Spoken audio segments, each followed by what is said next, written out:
vou apresentar aqui agora um jogo que eu fiz para minha matéria de inteligência artificial da Faculdade de Engenharia da Computação da UFMT.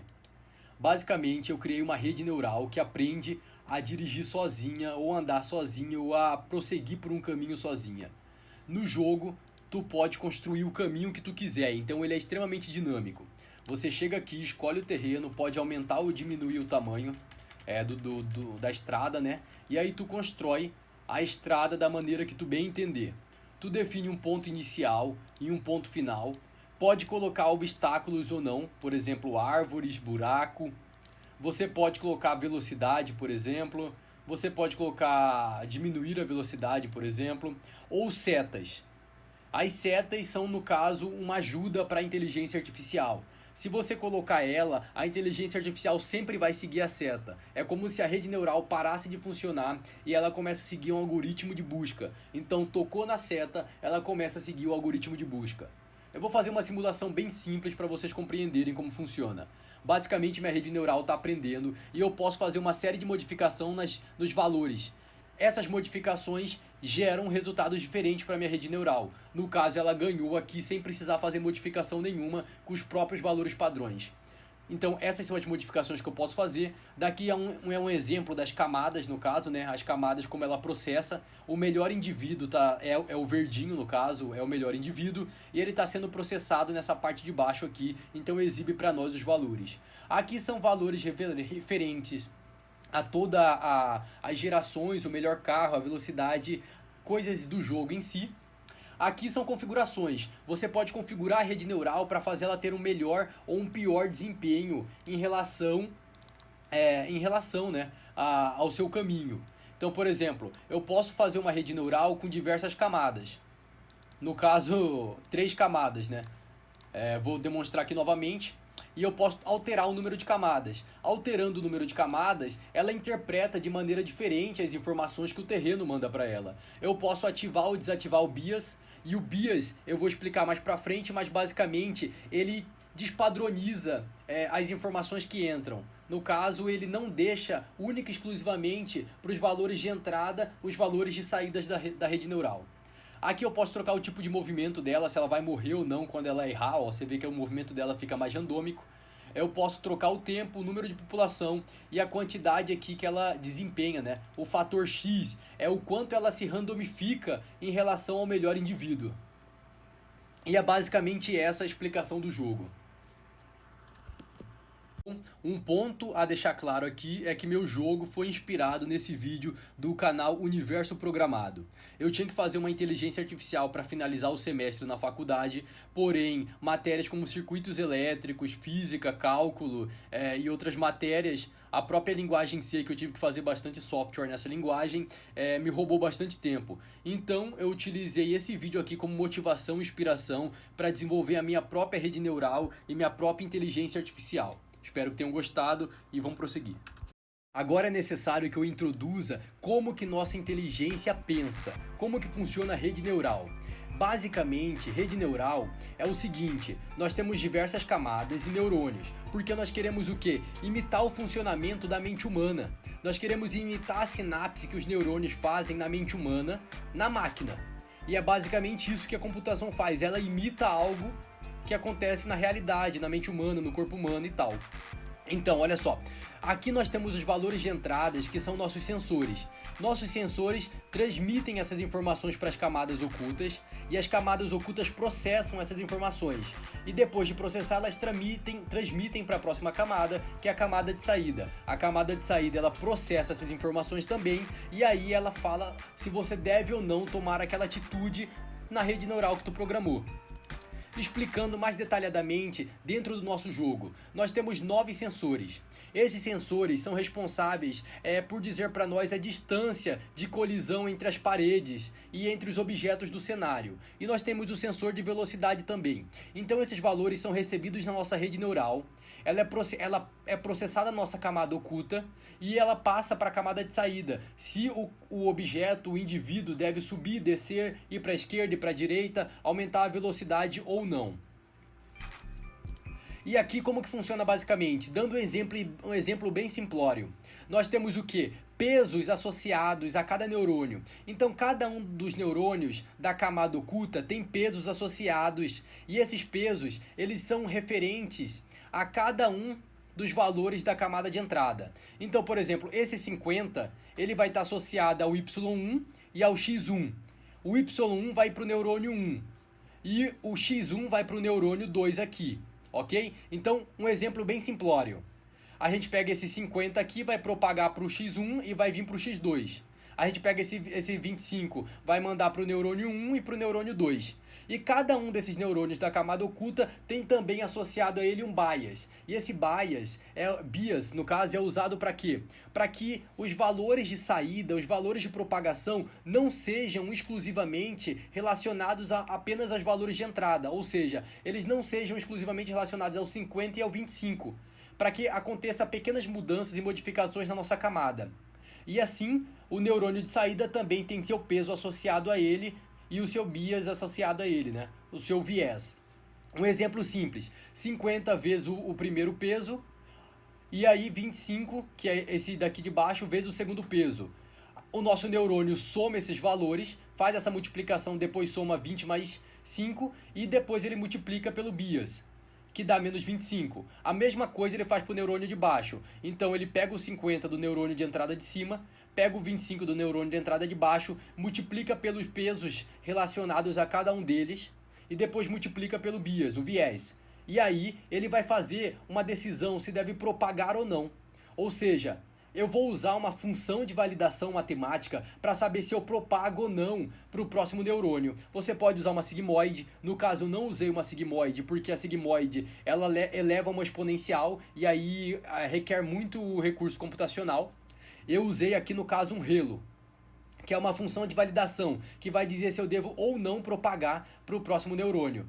No caso, eu usei o relo. O que o relo faz aqui no nosso código? Ó, ele verifica se o valor for menor que zero, ele anula o valor. Se ele for maior que zero, ele propaga. Então, esse aqui vai ser anulado. Esse 25 vai ser anulado porque ele é menor que zero, vai propagar zero para o nosso próximo neurônio.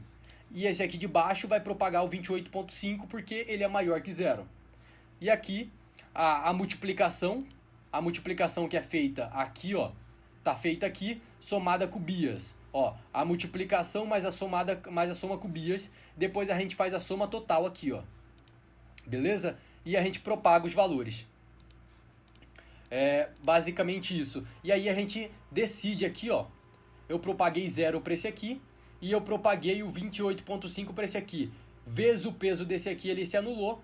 Esse aqui vezes o peso, que era 0,5, né? A gente pode olhar aqui atrás, era 0,5. Ele dá 14,25, ou seja, é maior que zero, porque eu uso o relo novamente. Então, o nosso indivíduo vai fazer o que esse neurônio aqui manda, ou seja, subir, descer, ir para a esquerda e para a direita, e assim sucessivamente, beleza? É basicamente isso, essa parte. Agora que eu expliquei como a rede neural funciona, eu vou explicar como funciona o modo de construção, pois esse modo de construção é fundamental para compreender como os outros algoritmos foram pensados e desenvolvidos, pois o modo de construção propicia que você construa a chegada e o ponto inicial em qualquer lugar, de acordo com o que você queira. Então você deixa o algoritmo muito mais complexo para calcular certas coisas que eu vou explicar mais para frente. Então, vou explicar o modo de construção. Basicamente a tela é feita em pixels, ou seja, eu tenho o eixo X e o eixo Y em coordenadas cartesianas. E cada pontinho da tela tem um pixel associado a ele. No caso nosso é 1720 por 1080 pixels. Beleza? E cada um desses pixels, por exemplo, ó, na posição 0, y0, na posição x1, y0, na posição x2, y0, e assim vai infinitamente até acabar o tamanho da tela. E aqui nós temos para o y a mesma coisa, ou seja, x0, x0, x0, mas o y vai mudando, ó. y1, y2, y3. Então, para cada pixel, eu tenho uma coordenada associada a ele. Beleza? E o que acontece? Como que a gente faz para programar? Então, se para cada pixel tem uma coordenada associada a ele, eu peguei todos os pixels da tela e associei o valor -1. Por quê? Eu precisava associar o valor -1 para facilitar na hora de calcular o algoritmo de distância, para saber qual que era o melhor carro. Então eu associei o valor -1 a todos os pixels da tela inicialmente e admito isso como verdade. Depois, em seguida, o que eu faço? Eu utilizo a construção do cenário. Daqui é a classe que constrói o cenário. Nós temos o item, o ícone, o tipo e a posição dele e a escala, claro. Isso aqui vai fazer uma sequência de for que vai associar o ID de cada item. Então, cada item tem um ID. Por exemplo, na onde eu posso andar tem o ID 0.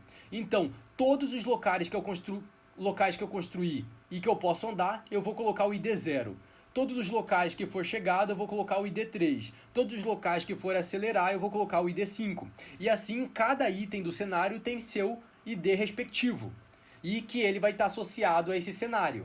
Então, cada pixel desse aqui tem esse objeto cenário que controla ele. E o que acontece? Nós temos aqui a classe dos itens. Daqui é um item, então. Por exemplo, esse aqui é a chegada. Então, a gente tem o ID da chegada, o ícone, o nome, a característica e a configuração. E essa é a classe da chegada. Então, o que eu faço? Eu construo todos os itens de construção. Eu inicio eles e coloco dentro de uma lista. Ah lá, eu puxo a imagem, coloco o nome, a legenda, a descrição e o ID associado a esse item.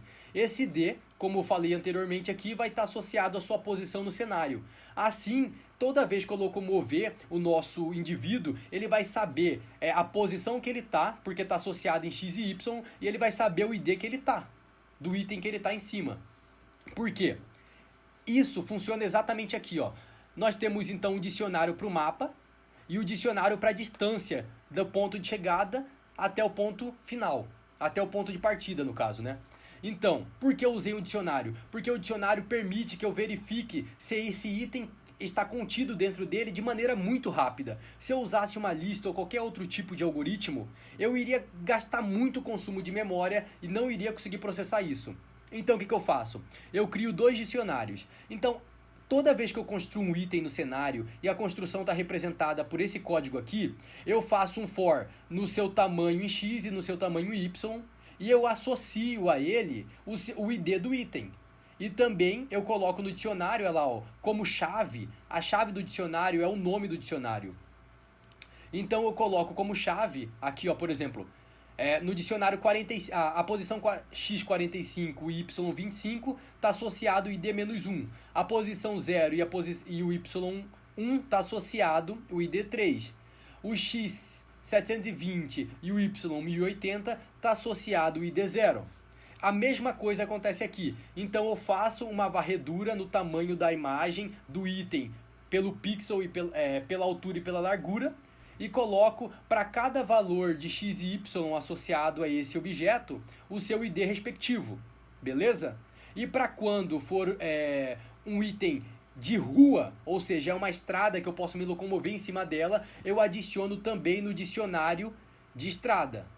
Quando é apenas um item de construção, eu adiciono no dicionário do mapa global. Por quê? Esse dicionário de estrada vai ser usado para a gente calcular a distância entre o ponto de chegada e o ponto de partida, que é o nosso próximo tópico, nossa próxima discussão. Beleza? É isso. Agora que eu expliquei como funciona o modo de construção, vocês têm que entender como que nós escolhemos o melhor indivíduo, pois o melhor indivíduo tem seus pesos armazenados e propagados para os próximos indivíduos da nova geração, com pequenas modificações. Assim a gente vai fazer com que a nossa rede neural chegue ao máximo global, sempre se adaptando mais e mais e mais e diminuindo as suas características de mudança, fazendo com que a gente chegue no máximo global. Mas como que eu calculo qual que é o melhor indivíduo? Eu tentei primeiro utilizar a distância euclidiana. Qual que é a distância euclidiana? É a distância entre 2 pontos em linha reta. Porém, não funcionou utilizar a distância euclidiana, devido ao fato de que, se nós olharmos aqui, o ponto de partida na distância euclidiana está mais próximo do ponto de chegada do que o caminho realmente que nosso algoritmo tem que fazer, nossa inteligência artificial tem que fazer para chegar na chegada. Então isso é um problema e eu tinha que resolver. Eu tentei calcular também a hipotenusa, porém não funcionou tentando calcular a hipotenusa. Então eu voltei, fui no vídeo do Universo Programado e fui ver como que ele fez. Porque ele foi minha motivação, né, minha inspiração. E eu vi que ele usou um algoritmo chamado Wavefront. O que esse algoritmo faz? Ele pega e coloca um ID, né, um valor para a posição que você quer calcular e vai propagando mais um para cada novo pixel. Ou seja, ele propaga mais um, propaga mais um, propaga mais um, e para os valores que ele não pode propagar, ele simplesmente deixa 1, deixa -1, o que você quiser. mas ele vai propagando sempre mais um a partir do ponto que você tá. Então a gente consegue chegar numa distância aproximada da real, ok?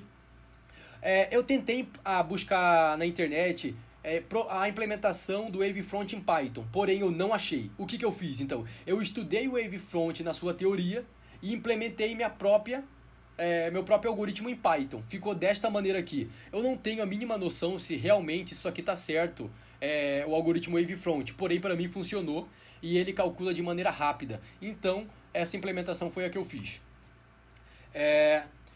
Eu fiz outros algoritmos também que ele sempre fazia com que o carro andasse pelo meio da pista. E isso tem um desempenho melhor do que o Wavefront. Por quê? O Wavefront ele sempre vai fazer com que o carro ande pelas bordas. E se ele anda pelas bordas, ele colide mais vezes, colidindo mais vezes, ele demora mais tempo para chegar ao resultado final, né? Para chegar no final. Porém, esse meu algoritmo que calcula pelo meio demorava mais de 10 minutos para iniciar o software, porque ele fazia muitos e muitos loops para fazer o cálculo dessa distância. Não foi eficiente, eu tive que excluir essa ideia, beleza? Então é assim que eu utilizo o algoritmo de propagação.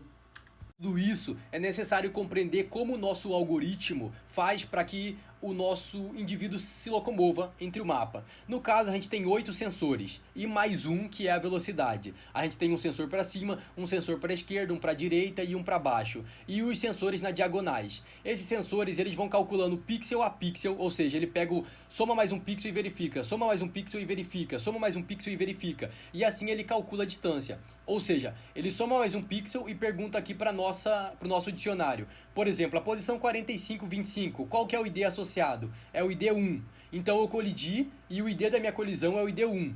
E aqui é o nosso algoritmo de retorno. Ó. Ele faz a verificação, buscando no nosso dicionário a nossa posição atual e devolve para nós o ID de colisão. Assim eu sei exatamente a distância que eu colidi, somando sempre mais um, e o ID da minha colisão. Esses valores vão ser enviados através dessa memória temporal aqui, para a nossa rede neural que vai processar tudo isso. Ou seja, eu salvo esses valores na nossa memória temporal aqui e eu envio isso para a nossa rede neural que vai processar esses valores e nos dá um resultado para ir para cima, para baixo, para esquerda e para direita, vai ser o resultado final da nossa rede neural. Como é a nossa rede neural? Ela vai receber nossos valores por esse neurocontrole aqui. Esse neurocontrole vai criar dois pesos, que é o peso de controle, o peso da saída e o peso da camada oculta. Aqui é a camada oculta e aqui é a camada de saída. São tudo classes, ou seja, objetos, que vão controlar todo esse processamento. E aqui a gente simplesmente retorna um valor randômico, que vai ser as características de mudanças que cada indivíduo vai ter. Então, depois que eu faço todo esse processamento na rede neural, eu retorno aqui o valor, né? Então, no meu indivíduo, eu verifico se o nosso neurônio de saída para frente foi maior que 1, ou seja, a gente faz a nossa verificação do relo novamente, a gente faz a locomoção para a esquerda, para a direita, para cima, para baixo, então a gente consegue locomover o nosso indivíduo através dessa verificação.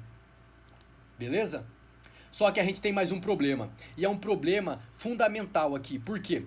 Como o melhor indivíduo ele sempre propaga os seus pesos para os próximos indivíduos, então é necessário que ele morra, que os indivíduos ruins morram. Porém, e se o nosso indivíduo entrar em loop? Ele fica fazendo um loop infinito e não bater nunca. Isso é um problema e eu tinha que solucionar esse problema. Foi realmente difícil solucionar esse problema. Porque como o nosso mapa ele pode ser construído de maneira dinâmica, não tinha como eu passar um laser que nem no vídeo do universo programado ou qualquer outra coisa do tipo. Eu tinha que fazer algo que destruísse o objeto se ele ficasse parado. E a minha solução foi a seguinte. Eu simplesmente o quê? Eu simplesmente pego e faço uma contagem. Se ele ficar mais do que 5 segundos parado e ele já tiver com uma posição inserida na lista, eu mato ele, beleza? O que eu fiz então? Eu criei uma lista de posições que ele já passou e toda vez que eu passo por uma nova posição, eu insiro ele na lista. Se ele passar 5 vezes por essa posição e o tempo for maior que 5 segundos, ele morre. Ou seja, ele nunca vai ficar dando um loop. Aqui a gente tem mais algumas demonstrações, ó. Essa é a verificação para escolher qual que é o melhor carro. E aqui a gente salva os pesos do melhor carro. Daqui é como os pesos do melhor carro é transferido para os próximos indivíduos com pequenas modificações. Ou seja, ele sofre uma pequena mutação aqui em cima. E por fim, nós acabamos o nosso software de rede neural, a explicação do nosso projeto. Eu espero realmente que vocês tenham gostado. Eu fiz esse vídeo muito rápido, porque agora são 23h48 e eu tenho que entregar esse trabalho meia-noite. Imagina postar e editar tudo isso em 12 minutos. É loucura, correto? Eu vou fazer isso, não sei como, um milagre. Espero que vocês tenham gostado desse vídeo. É isso aí. Queria ter feito ele melhor, mas infelizmente não tive tempo realmente. É isso aí. Fiquem com Deus, é nóis.